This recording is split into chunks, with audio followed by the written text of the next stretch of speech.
अस्सलाम वालेकुम नाज़रीन, आज हम आपको बताते हैं कि आबशार या झरना कुदरत की खूबसूरती और कुदरत की ताकत का मज़हर होती है, जो देखने वालों को अपने मसूर या दंग में कर लेती है।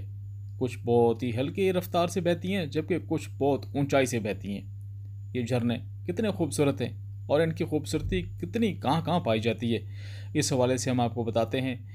आज कुछ आबशारें आपको दिखाते हैं, कुछ झरने आपको दिखाते हैं जो देख के आप इंतहाई खुश हो जाएंगे।